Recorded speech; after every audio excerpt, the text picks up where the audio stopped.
जब जब मुख्यमंत्री बुंदेलखंड आए वो यही कह के गए कि बुंदेलखंड की सब समस्याओं का समाधान हो जाएगा, और यहां की जनता ने भरपूर वोट दिया।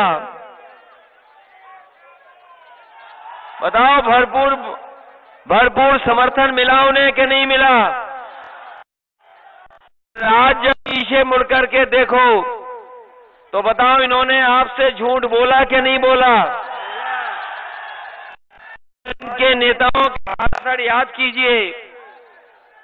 अगर इनका कोई छोटा नेता है तो छोटा झूठ बोल रहा है, और अगर बड़ा नेता है तो बड़ा झूठ बोल रहा है, और जो सबसे बड़ा नेता है वो सबसे बड़ा झूठ बोल रहा है। बताओ, आपके साथ झूठ बोला गया कि नहीं बोला गया? और मुझे लगता है कि असली सरप्राइज अगर कहीं होने वाला है तो बुंदेलखंड में होने वाला है। चमत्कार होने वाला है कि नहीं बुंदेलखंड में इस बार? होगा। बदलाव का चमत्कार होना है कि नहीं होना है? होना है। ये लोग कहते हैं कि गर्मी बहुत हो गई है, गर्मी उतार देंगे। सुना भाषण के नहीं सुना उनका? और जब से पहले चरण का चुनाव पड़ा है वोट, पहले चरण का जिस समय वोट पड़ गया, इनके नेता कार्यकर्ता ठंडे पड़ गए हैं, और हमें ये समर्थन बता रहा है कि इस बार जब बुंदेलखंड में वोट पड़ेगा तो भारतीय जनता पार्टी के नेता सुन्न हो जाएंगे। यहां पर विज्ञापन तो मैं नहीं देख रहा हूं बड़े बड़े नौकरी और रोजगार के, लेकिन लखनऊ और दिल्ली में विज्ञापन बड़े बड़े लगे हुए हैं कि नौजवानों को नौकरी मिल गई है। यहां नौजवान बुंदेलखंड के पढ़े लिखे हमें दिखाई दे रहे हैं। बताओ नौजवानों, आपके भविष्य के साथ खिलवाड़ हो गई कि नहीं हो गई? और ये बीईटी टीटी वाले ये तख्ती लेकर के घूम रहे हैं कितने दिनों से। बताओ कितनी बार ज्ञापन देना पड़ा आपको? ज्ञापन दिए कि नहीं दिए? क्या मिला आपको इनकी सरकार में? हमारी पार्टी का मैनिफेस्टो पढ़ लिया कि नहीं पढ़ लिया? बताओ, ये शामिल किया कि नहीं किया हमने? इसलिए ये नौजवान बीईटी टीटी वाले हैं, पिछले कितने वर्षों से इंतजार कर रहे थे कि इन्हें नौकरी मिल जाएगी। और मुझे खुशी है इस बात का कि समाजवादी पार्टी के वचन पत्र का आप आभार प्रकट करने आए हो। न केवल आप, बल्कि चाहे वो हमारे शिक्षा मित्र हों, रोजगार सेवक हों, चाहे 69,000 वाले हों, या और इसी तरह के जितनी भी नौकरियां भारतीय जनता पार्टी ने उलझाई, या परीक्षा रद्द की, या क्वेश्चन पेपर लीक किया, समाजवादी सरकार आएगी, इन सब का समाधान करने का काम हम लोग करेंगे। न केवल समाधान करेंगे, बल्कि 11 लाख सरकारी पद खाली हैं सरकारी नौकरियों के, उन 11 लाख पदों को भरने का काम भी समाजवादी सरकार में होगा। इधर बीजेपी वाले बहुत घबराए हुए हैं, इधर बहुत घबराए हुए हैं बीजेपी के लोग। वो अपना चेहरा आईने में नहीं देख रहे हैं, वो दूसरों को कह रहे हैं कि 12 बजे उठते हैं। ये दूसरों के लिए प्रचार कर रहे हैं कि समाजवादी लोग 12 बजे उठते हैं। ये नौजवान सही कह रहा है। जब से बुंदेलखंड के लोगों ने फैसला लिया है कि इतिहास रचेंगे, बीजेपी वालों को नींद नहीं आ रही है। और 12 बजे न बजे, इनके चेहरे देख लो, इनके चेहरों पे 12 बज गए कि नहीं बज गए। और रहे बचे जब वोट डालोगे, इनके 12 बजा देना। इधर बीजेपी वाले बहुत घर घर जाके प्रचार कर रहे थे, सुना होगा आपने। घर घर जाके प्रचार कर रहे थे, डोर टू डोर कैंपेन कर रहे थे। बताओ, डोर टू डोर कैंपेन कर रहे थे, लेकिन जब से माताओं बहनों ने लाल लाल सिलेंडर इन्हें दिखा दिए, गैस के सिलेंडर खाली दिखा दिए, इनका डोर टू डोर कैंपेन बंद हो गया। अब कैंपेन नहीं हो पा रहा। और ये बीजेपी वाले लोग याद कर लेना, इन्होंने कहा था कि हवाई चप्पल पहनने वाला हवाई जहाज पे चलेगा। याद है कि नहीं याद है? और डीजल पेट्रोल महंगा कर करके गरीबों को मजबूर कर दिया है गाड़ी न चलाएं। बताओ, डीजल महंगा हो गया कि नहीं हो गया? और पेट्रोल 100 के लगभग हो गया कि पार हो गया? इनकी सरकार बन गई तो आपको पेट्रोल 200 रुपए खरीदना पड़ जाएगा। पेट्रोल 200 रुपए बेचेंगे। और जो लोग पढ़े लिखे हैं वो जानते होंगे, ये राशन पहले नवंबर तक दे रहे थे। पहले ये तय था कि नवंबर तक राशन देंगे, और अब तय किया इन्होंने कि मार्च तक राशन देंगे। बताओ बीजेपी वालों, मार्च के बाद राशन कौन देगा? ये जो राशन है, ये वोट के लिए, वोट चाहते हैं इसलिए राशन दे रहे हैं। और ये बात अगर मेरी नहीं मानते हो तो इनका घोषणा पत्र और इनका वो पढ़ लेना आप, जो बजट आया है दिल्ली वाला। दिल्ली वाले बजट में राशन का पैसा खत्म कर दिया।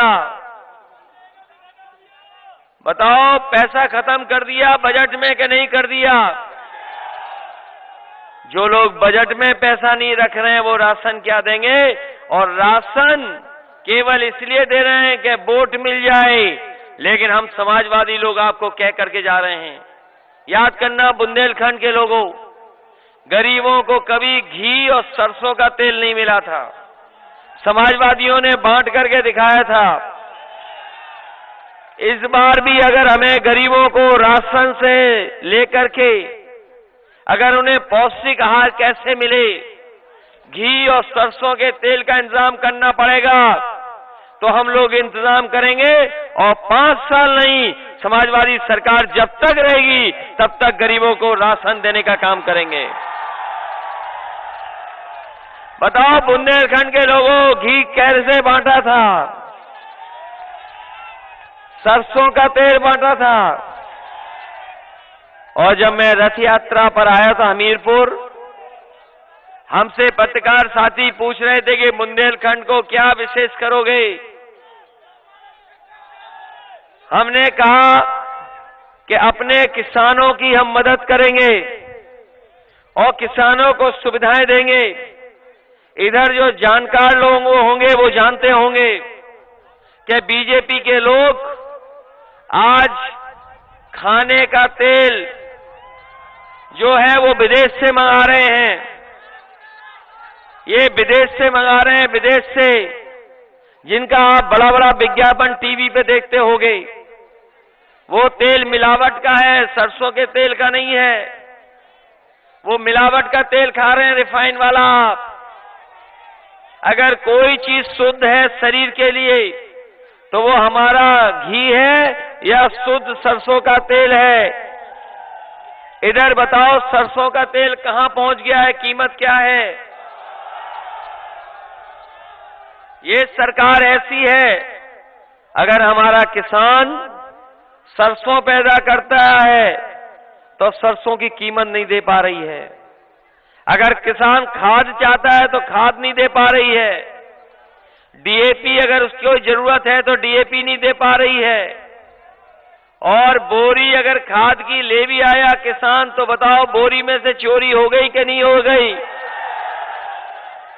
इसलिए समाजवादी पार्टी ने तय किया है कि किसानों को सरसों को लेकर के अगर हमें ज्यादा पैसा देना पड़ेगा, सरसों की सही कीमत और खरीदने के लिए हमें मंडी से लेकर के खरीद केंद्र खुलवाने पड़ेंगे तो खोलेंगे। वहीं तिल की पैदावार कैसे बढ़े, दलहन की पैदावार कैसे बढ़े, हमारे बुंदेलखंड के किसानों के लिए अगर विशेष पैकेज देना पड़ेगा, विशेष किसानों की मदद करनी पड़ेगी तो समाजवादी सरकार में उनकी मदद करेंगे। और यहीं पर सरसों का तेल पैदा हो कर करके, चाहे कारखाना लगाने के लिए, चाहे हमें कारखाना लगाना पड़े, हमारे बुंदेलखंड के जितने जिले हैं ये हमारे प्रदेश के सरसों के तेल की समस्या का समाधान कर सकते हैं। इसलिए चाहे हमें यहां पर सरसों के तेल के निकालने के लिए बड़ा कारखाना या उद्योग लगाना पड़े, चाहे 100 करोड़, 200 करोड़, 300 करोड़ देना पड़े, हम 300 करोड़ रुपए भी देकर के सरसों के तेल का कारखाना लगाएंगे और वही किसानों को सरसों की सही कीमत दिलाने का काम भी समाजवादी सरकार में होगा। जब तक हम किसानों की मदद नहीं करेंगे तब तक हमारा किसान खुशहाल नहीं हो सकता। ये बीजेपी के लोग किसानों के दुश्मन हैं। बताओ ये जो 3 काले कानून आ रहे थे ये किसानों की खेती छीनने के लिए थे कि नहीं थे? और 750 किसान आत्महत्या कर लिया, शहीद हो गया, लेकिन सरकार को कोई परवाह नहीं। जैसे ही चुनाव पंजाब का आया, यूपी का आया, तीनों कानून वापस ले लिए कि नहीं ले लिए? मैं ये कह के जा रहा हूं भारतीय जनता पार्टी के जो प्रत्याशी हैं, कान पकड़ करके अगर 700 उठक बैठक भी लगाएंगे तब भी हमारा किसान और नौजवान इनको माफ करने वाला नहीं है। बताओ किसान भाइयों, नौजवानों, माफ करोगे इन्हें? 750 किसान शहीद हो गए और जो कानून लाए थे उससे जमीन छिन जाती। अभी जिस तरीके से विदेश से आपका तेल आ रहा है खाने का, विदेश से सब चीजें आ रही हैं, ये विदेश से मंगा करके और कुछ उद्योगपतियों की मदद कर करके हमारे किसानों को मारने की साजिश थी। इसलिए ये चुनाव न केवल उत्तर प्रदेश के विकास के लिए है बल्कि उत्तर प्रदेश के किसानों को बचाने के लिए है। बताओ उत्तर प्रदेश के साथ साथ किसानों को बचाने का काम करोगे कि नहीं करोगे? हमारे नौजवान जो पढ़ना लिखना चाहते हैं, इस बदलती हुई दुनिया में नौकरी और रोजगार करना चाहते हैं, नई नई चीजें आ गई हैं दुनिया में, नई नई तरह की पढ़ाई आ गई। और अभी जब कोरोना आया था, अगर कहीं कोई मदद कर रहा था तो आपकी समाजवादी सरकार की बनी हुई एम्बुलेंस आपकी मदद कर रही थी। वो एम्बुलेंस मदद कर रही थी। ये सरकार न दवाई दे पाई, न इलाज दे पाई, न अस्पतालों में बिस्तर दे पाई और न ही ऑक्सीजन दे पाई। न जाने कितने लोगों की जान चली गई, अभी तक उसकी गिनती भी सरकार नहीं बता पा रही। बताओ कोरोना के समय पर जान चली गई कि नहीं गई जान? और ये सरकार अभी भी स्वीकार नहीं कर रही है। कोरोना के समय सब कुछ बंद हो गया, कारोबार, उद्योग, बाजार सब बंद था। अगर कोई मेहनत कर रहा था तो हमारा किसान और हमारा गरीब खेतों में जाकर के मदद कर रहा था, मेहनत कर रहा था। अगर किसी ने अर्थव्यवस्था बचाई, देश को बचाने का काम किया तो हमारे किसानों ने बचाने का काम किया। और इस कोरोना के समय देखा होगा बहुत सारे लोगों को मोबाइल पे पढ़ना पड़ा। लैपटॉप जो समाजवादियों ने दिया था वो अभी भी चल रहा होगा। अगर जिस किसी के घर में समाजवादी सरकार में मिला होगा लैपटॉप, वो आज भी बंद नहीं हुआ है, आज भी चल रहा है। और ये जो बाबा जी ने लैपटॉप दिया, किसी को मिला कि नहीं मिला? तो ये लखनऊ में किसको बांट रहे थे? आपने लखनऊ में बांटते देखा कि नहीं देखा? उन्होंने लैपटॉप भी बांटा लखनऊ में, उन्होंने स्मार्टफोन भी बांटा। बताओ यहां किसी को मिला कि नहीं मिला? और वो जो टैबलेट बांटी थी, वो टैबलेट मिली कि नहीं मिली? और हमारे बाबा मुख्यमंत्री कभी सोचो क्यों नहीं बांट रहे हैं? क्योंकि वो खुद चलाना नहीं जानते। इधर तो ये सब स्मार्टफोन चलाने लगे हैं, इनको किसी को सिखाने का नहीं पड़ा। बताओ चला लेते हो कि नहीं चला लेते हो? और अब तो दुनिया ऐसी बदल गई है कि अगर कोई जानकारी हासिल करना चाहोगे तो बताओ है जानकारी उसमें कि नहीं है?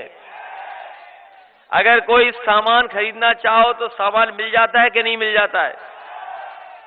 और कई कस्बों में, कई शहरों में कोई भी चीज मंगाना चाहोगे, कोई भी चीज खाना चाहोगे तो बताओ मोबाइल से मिल रही कि नहीं मिल रही? इसलिए समाजवादी पार्टी ने तय किया है कि इस बदलते हुए माहौल में, बदलते हुए समय में अगर हमें कंप्यूटर से जुड़ी हुई नौकरी के लिए नौजवानों को पढ़ाने के लिए साथ साथ उन्हें ट्रेनिंग भी देना पड़ा, और 22 लाख हमने कहा है कि नौकरियां नौजवानों को कंप्यूटर से जुड़ी हुई और आईटी सेक्टर से जुड़ी हुई देने का काम करेंगे। 22 लाख। और ये कह रहे थे, बीजेपी वाले कह रहे थे डिजिटल इंडिया बनाएंगे। ये बीजेपी वाले कह रहे थे हम डिजिटल इंडिया बनाएंगे। याद है कि नहीं याद है? और इनके डिजिटल इंडिया में क्या हुआ, कोई बताए हमें? ये डिजिटल नहीं हुए, ये कोई मदद नहीं की है। लेकिन अमेरिका जैसी बड़ी कंपनी, अगर जानकारी करोगे तो वो मोबाइल से कंडे भी बेच रही है। बताओ कंडे बेच रही कि नहीं बेच रही? अमेरिका की, दुनिया की सबसे बड़ी कंपनी हमारे कंडे खरीद के हमें ही बेच रही। डिजिटल इंडिया के बहाने वाले लोग, बताओ डिजिटल इंडिया कहां है? ये लोग हमारी आपकी मदद नहीं करना चाहते। ये बड़े बड़े उद्योगपतियों की मदद करना चाहते हैं, गरीबों की जेब से पैसा निकाल करके अमीरों की तिजोरी भरना चाहते हैं। अभी हाल में ही आपने पढ़ा होगा